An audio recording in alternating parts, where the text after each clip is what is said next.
নমস্কার বন্ধুরা, welcome to my channel my knowledge and activities. দুর্গাপুজোর পরেই শীতকাল চলে আসবে, তবে তার আগেই আমি ঠাকুরকে ভোগ লাগিয়ে দিচ্ছি দুধ পুলি পিঠে। দুধ পুলি কিন্তু বানানো খুবই সহজ, কিন্তু সকলের কিন্তু এই দুধ পুলিটা সফট হয় না, এবং সেই কারণগুলো কি কি সেইগুলো সমস্ত কিছু আপনাদের সঙ্গে শেয়ার করব। নরম তুলতুলে দুধ পুলির রেসিপি দেখতে থাকুন আপনারা। দুধটা একটু আমি আগে আগে জাল দিয়ে রেখে দিচ্ছি ফুটিয়ে পাশে। এবারে আমি ঠিক এক বাটি জল নিয়েছি, তার মধ্যে একটু লবণ দিয়ে দিয়েছি, একটু ফুটতে দিলাম। এবার ঠিক সেই যেই বাটির এক বাটি জল দিয়েছি ওই বাটির এক বাটি চালের গুঁড়ো আমি এর মধ্যে অ্যাড করে দিচ্ছি। দিয়ে একটু ছড়িয়ে দিয়ে আমি 3 মিনিটের মতন একদম গ্যাসটা লো ফ্লেমে করে একটু সিদ্ধ হতে দেব। ঢাকা দিয়ে দিলাম 3 মিনিটের জন্য, একদম গ্যাসটা লো রেখে দিলাম। 3 মিনিট বাদে এবারে দেখুন আমি একটু নাড়িয়ে দিচ্ছি, সামান্য একটু ঘি এর মধ্যে অ্যাড করে দেব। তাতে কিন্তু খুব সুন্দর তুলতুলে পিঠা হবে, আর পিঠাটা একটু কম ফাটবে, ফেটে যাবে না। এটা যেহেতু কেনা গুঁড়োর চাল, আর চালের গুঁড়োটা কিন্তু অনেক দিন আমার হয়ে গেছে, তবু আমি এটাকে দিয়ে সুন্দর নরম তুলতুলে পিঠে কীভাবে বানানো যায় সেটা দেখাচ্ছি। সমস্ত জলটা কিন্তু আমার শুকিয়ে গেছে, এবার একটু ঠান্ডা করতে দিলাম। ওটা ঠান্ডা হতে হতে আমি নিয়েছি এখানে খোয়া ক্ষীরটাকে আমি একটু স্ক্র্যাপারে ঘষে নিচ্ছি। আমার আজকে দুধ পুলির মধ্যে খোয়া ক্ষীরটাই আমি ব্যবহার করব, তবে একদম নারকেল না দিলে ভালো লাগে না বলে সেই জন্য আমি হাফ মানা নারকেলও এর মধ্যে অ্যাড করব। খোয়া ক্ষীরগুলো খুব ভালো করে আমি গ্রেট করে নিয়েছি। তবে যারা আমার চ্যানেলে নতুন তাদের কাছে রিকোয়েস্ট রইল আমার চ্যানেলটি সাবস্ক্রাইব করবার জন্য। ভালো লাগলে অবশ্যই রেসিপিগুলো বন্ধুবান্ধব সকলের সঙ্গে শেয়ার করবেন, আর পাশে থাকা বেল আইকনটি টিপে দেবেন, তাহলে আমার সমস্ত নোটিফিকেশন সবার আগে আপনার কাছে পৌঁছে যাবে। এবারে চালের গুঁড়োটা আমার ঠান্ডা হয়ে গেছে, খুব ভালো করে মিনিট 3-4 ধরে আপনারা এটাকে একটু ভালো করে মেখে নেবেন। দেখুন একটা সুন্দর সফট ডো তৈরি হবে। আর যদি মনে করেন কারোর জল বেশি হয়ে গেছে, সেক্ষেত্রে এর সঙ্গে আবার চালের গুঁড়ো অ্যাড করতে পারেন, তবে আমার চালের গুঁড়ো অ্যাড করার প্রয়োজন নেই। খুব সুন্দর মাপে মাপে হয়েছে আর খুব ভালো হয়েছে। মেখে রেখে দিলাম। এবারে আমি নারকেলের হাফ মালা নিয়ে নিয়েছি, নারকেলটাকে আমি কুড়িয়ে নিচ্ছি। খুব শর্টে আমি কিন্তু ভিডিওটা বানিয়েছি, একটুকু স্কিপ করবেন না, যতটুকু না দিলে নয়, আমি ঠিক ততটুকুই আপনাদের সঙ্গে শেয়ার করছি, তাই একটুকু স্কিপ করবেন না, তাহলেই মিস করে যাবেন। এবার নারকেলটা আমি গ্যাসের উপরে বসিয়ে এর মধ্যে হাফ বাটি চিনি দিয়ে খুব ভালো করে নাড়াচাড়া করব। গ্যাসের ফ্লেমটা এই সময় অবশ্যই কমিয়ে রাখতে হবে, না হলে পরে তলা থেকে লেগে যেতে পারে। মিডিয়াম আছে মোটামুটি এটা সিদ্ধ হতে হবে, নারকেলটা চিনিটাও গলে যাবে। একটু আমি এর মধ্যে এলাচ গুঁড়ো ছড়িয়ে দিচ্ছি, গন্ধটা তাতে খুব ভালো হবে।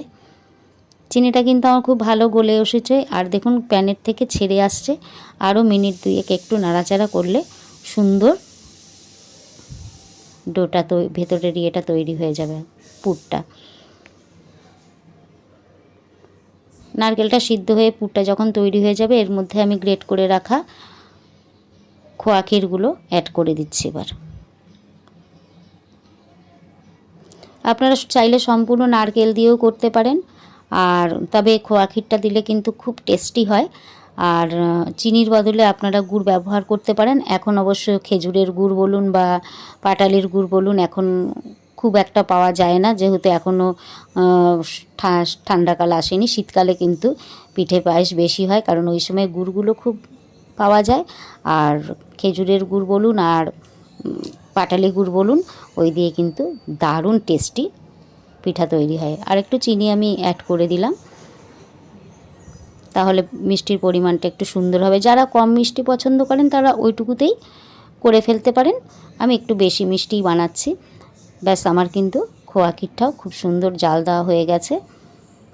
যদি আপনাদের মনে হয় এই সময় যে আরেকটু নরম হতে হবে, তখন কিন্তু আপনারা একটু দুধ অ্যাড করতে পারেন। আমি ওরকমই রাখছি, কিছু অ্যাড করিনি। এবারে একটু একটু করে লেচি কেটে নিয়েছি। দেখুন কিভাবে হাতের সাহায্যে সুন্দর একটা গোল বাটি তৈরি করছি আমি। সুন্দর একটা গোল বাটি তৈরি হয়ে গেল। বেশি মোটাও হবে না, একদম পাতলাও হবে না। যদি বেশি মোটা হয়ে যায় তাহলে শক্ত হয়ে যাবে, খেতে ভালো লাগবে না। আর বেশি পাতলা হলে ফেটে যাবে, তাই মিডিয়ামভাবেই রাখতে হবে। এবার এর মধ্যে কম পরিমাণে একটু আমি পুর ভরে দিয়ে মুখটা বন্ধ করে দিচ্ছি। আপনারা ইচ্ছা করলে মুখটা এরকমও রাখতে পারেন, একটু মুড়িয়ে দিলেই হয়ে যায়। আর না হলে আমি যেরকম করছি এইভাবে ডিজাইন করেও দিতে পারেন। ডিজাইন করলে দেখতে একটু ভালো লাগে, আর কিছুই না। দেখুন একটা বানিয়ে নিয়েছি, তবে আর একটাও আপনাদের দেখিয়ে দিচ্ছি। লেচি কেটে নিয়েছি, তারপরে দেখুন সাইড থেকে আমি একটু করে বাড়িয়ে দিচ্ছি। মিডিলে কিন্তু এখন করিনি। তারপরে মিডিলের দিকে আমি বুড়ো আঙুল দিয়ে চাপ দিয়ে দিয়ে সুন্দর গর্ত মতন তৈরি করে নিয়েছি। দেখুন কত সুন্দর বাটি তৈরি হয়ে গেল। এবার মুখটাকে বন্ধ করে দিচ্ছি আমি। যেরকম খুশি ডিজাইন আপনারা করতে পারেন, এমনি উল্টে দিয়েও করতে পারেন, তবে আমি এরকম সুন্দর ডিজাইনটা করে ফেলেছি। সব কটাই আমার হয়ে গেছে। এবার আমি কয়েকটা ভাপা করে দেখাচ্ছি। একটু গ্যাসের মধ্যে জল দিয়ে তার উপরে একটা বাটি দিয়েছি। আমার যেগুলো একটু সামান্য ফেটে গেছে সেগুলো আমি ভাপা পিঠার জন্য দিয়ে দিচ্ছি এখানে, যাতে এগুলো দুধে দিলে ভেঙে যেতে পারে। এই জন্য এগুলো আমি অনেক আগে তৈরি করে রেখেছিলাম, তারপরে রেস্ট দিয়ে বাদবাকিগুলো করেছি, তাই জন্য ওগুলো ফেটে গেছে। ওগুলোতে আমি ভাপা করে নিচ্ছি। এবারে সেই দুধটা আবার কড়াইতে বসিয়েছি। আপনারা একবারেই জাল দেবেন। আমার একটু করতে দেরি হবে বলে দুধটা যদি কেটে না যায়, তাই জন্য আমি আগের থেকে জাল দিয়ে রেখেছিলাম আর অন্যান্য কাজ সেরে এসে আমি করছি। এবার দুধটা যখন হালকা গরম হয়ে এসছে, এবার এর মধ্যে আমি আমুল স্প্রে অ্যাড করে দিচ্ছি। আপনারা আমার বন্ধুর মতন, সেই জন্য আপনাদের কাছে আমি খুব শেয়ার করি, সব কিছুই শেয়ার করি। আমি অন্য কি কাজ করছিলাম, তার আগে আমি এটা করব বলে ঠিক করে রেখেছিলাম, তাই আগে গুছিয়ে রেখেছি। দেখুন সবকটা পুলি পিঠে আমি তৈরি করে নিয়েছি। এবার দুধটা খুব ভালো করে যখন ফুটে উঠবে আর একটু গাঢ় হয়ে আসবে, তারপরে কিন্তু আমি এটা অ্যাড করব। আর ভাপা পিঠেটাও পাশে সঙ্গে সঙ্গে হচ্ছে, আমার দুধটাও ফুটছে।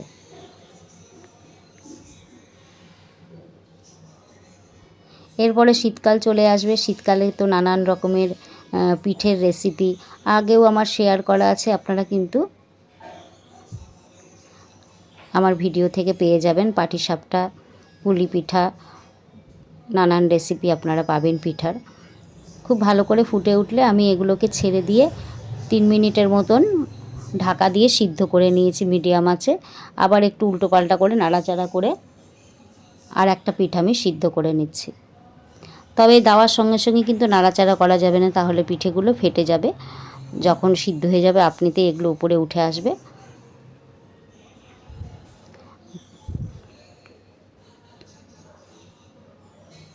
তলাটা একটুখানি আমি নাড়িয়ে দিচ্ছি যাতে লেগে না যায় ভেতরে, সেই জন্য। দুধটাও আমার বেশ ঘন হয়েই এসছে।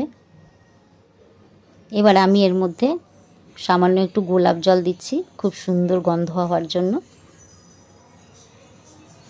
আর দিয়ে দিচ্ছি আমি হাফ বাটি চিনি।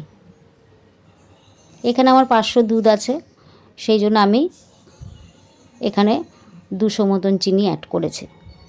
এদিকে ভাপা পিঠেটাও আপনাদের দেখিয়ে দিচ্ছি। দেখুন কালার চেঞ্জ হয়ে গেছে, খেতে কিন্তু খুব টেস্টি হয়েছে। ব্যাস আমার কিন্তু পুলি পিঠে একদম তৈরি, বেশ গাঢ় হয়ে এসছে। এবার আমি এটাকে বন্ধ করে দেব। গোপালকে আমি আগে আগে পিঠে খাইয়ে দেব। দেখুন একটা পিঠেও কিন্তু আমার ভাঙেনি, সব গোটা গোটা পিঠে আছে। আর কতটা সফট হয়েছে সেটা আপনাদের আমি দেখিয়ে দিচ্ছি।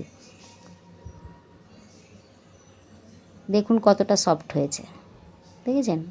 একটু মানে শুধু একটু ধরছি, তাতেই আমার পিঠেটা কি সুন্দর বেরিয়ে আসছে। ভেতরটা কত সুন্দর কালার হয়েছে। কেমন লাগলো অবশ্যই কিন্তু কমেন্টসে জানাবেন। আর সকলকে অনেক অনেক ধন্যবাদ।